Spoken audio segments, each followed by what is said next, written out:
अंजलि और उसका पति समीर एक पुराने पहाड़ी कस्बे में अपनी नई नौकरी के सिलसिले में रहने आए थे। उन्हें जो किराए का मकान मिला वह बहुत सस्ता था, पर एक शर्त थी। तहखाने का एक कमरा हमेशा बंद रहेगा और उसकी चाबी कभी नहीं खोनी चाहिए। मकान मालिक ने उन्हें सख्त चेतावनी दी थी कि उस कमरे को कभी नहीं खोलना। पहले कुछ हफ्ते तक सब ठीक रहा, लेकिन एक रात समीर को तहखाने धीमे धीमे धुन सुनाई दी। ऐसा लगा जैसे कोई बहुत धीमी आवाज में कोई पुरानी धुन गुनगुना रहा हो। समीर को लगा कि यह सिर्फ पाइपों की आवाज है। अगली रात आवाज फिर आई और इस बार अंजलि ने उसे सुना। आवाज बंद कमरे के दरवाजे के पास से आ रही थी। जिज्ञासा और डर के मिश्रण से अंजलि ने दरवाजे के पास जाकर सुना। उसने महसूस किया आवाज बंद कमरे के अंदर से नहीं, बल्कि दीवार के अंदर से आ रही थी। डर के मारे उन्होंने मकान मालिक को फोन किया, जिसने गुस्से में कहा, मैंने तुम्हें चेतावनी दी थी, उस कमरे को भूल जाओ। लेकिन वह आवाज रोज आने लगी। कुछ दिनों बाद आवाज में धुन के साथ साथ बच्चों के रोने की चीख भी शामिल हो गई। अंजलि और समीर रात भर सो नहीं पाते थे। एक रात समीर ने हिम्मत की और कमरे की चाबी निकाली। चाबी निकालते ही कमरे के दरवाजे पे लगे ताले ने अपनी जोर से खड़खड़ाना शुरू कर दिया, जैसे कोई अंदर से बाहर निकलने की कोशिश कर रहा हो।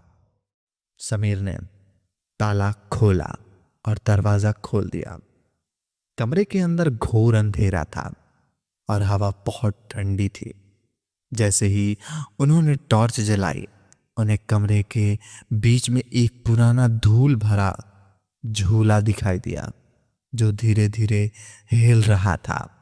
पर कमरे में कुछ भी असामान्य नहीं था। दीवारें, फर्श सब खाली थे। अंजलि ने कहा, यहां तो कुछ भी नहीं है, आवाज कहां से आ रही थी? तभी समीर की टॉर्च की रोशनी कमरे की एक दीवार पर पड़ी। वह दीवार बाकी दीवारों से नई लग रही थी। ऐसा लग रहा था जैसे उसे बाद में बनाया गया हो। समीर ने उस दीवार पर छू कर देखा। दीवार के पीछे से बच्चे की रोने की आवाज पहले से ज्यादा तेज हो गई। समीर ने हथौड़ा लिया और उस नई दीवार बनी पर वार किया।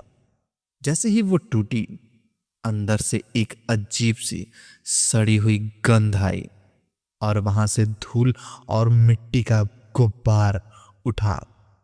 जब धूल उड़ी तो उन्होंने जो देखा उससे उनकी रूह कांप गई। दीवार के पीछे एक छोटा कमरा था। उस छोटे कमरे के बीचों बीच जमीन में एक छोटी सी कब्र बनी हुई थी और उस कब्र के ऊपर एक पुरानी लकड़ी की गुड़िया बैठी थी, जिसकी आंखें चमक रही थी। गुड़िया के होठ पर एक भयानक मुस्कान थी और उसने अपने हाथ ऊपर उठाकर कहा, तुमने उसे जगा दिया, अब कोई नहीं बचेगा। कमरे में मौजूद हवा अचानक तेज से रुक गई। समीर और अंजलि को लगा कि जैसे किसी ने उन्हें गले में पकड़ लिया हो।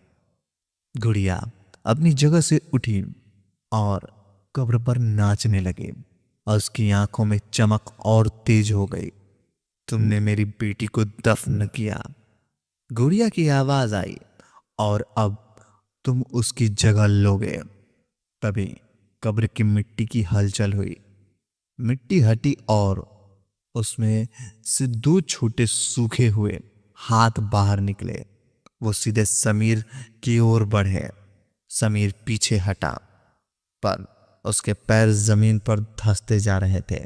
अंजलि ने डर के मारे कमरे से भागने की कोशिश की, लेकिन दरवाजा अपने आप जोर से बंद हो गया। तभी उसे याद आया कि मकान मालिक ने कहा था चाबी कभी नहीं खोनी चाहिए। अंजलि ने ध्यान से उस छोटे कमरे को देखा। उसे दीवार पर एक पुरानी धुंधली तस्वीर दिखाई दी। तस्वीर में एक गुड़िया छोटी बच्ची के पास बैठी थी। उस बच्ची को गले में छोटी सी सोने की चाबी लटकी थी। अंजलि को अचानक से सब समझ आया।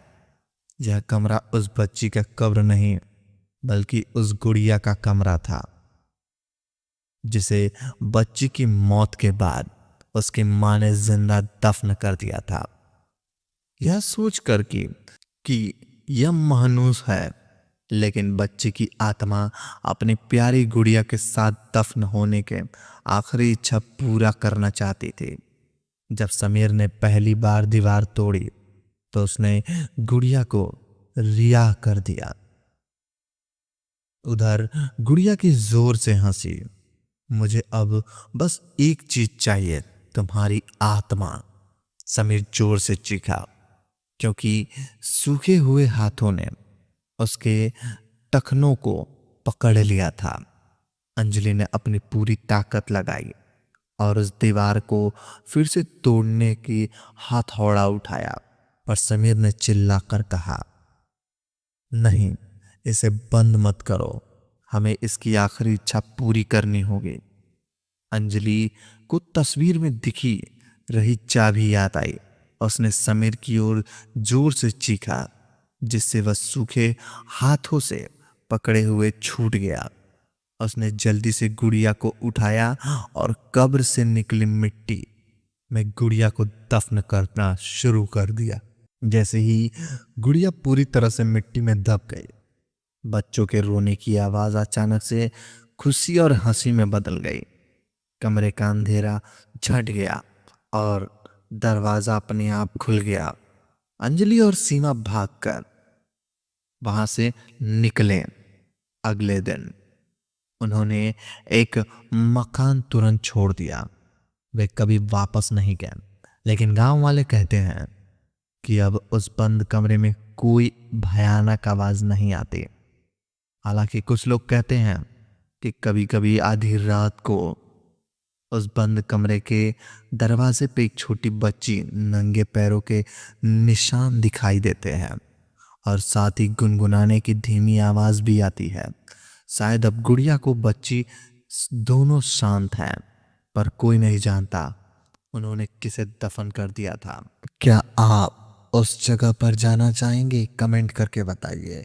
और ऐसी ही डरावनी कहानी सुनने के लिए मेरे चैनल को सब्सक्राइब कर लीजिए, ताकि हमारी आने वाली कहानियाँ सबसे पहले आप तक पहुँचे। धन्यवाद।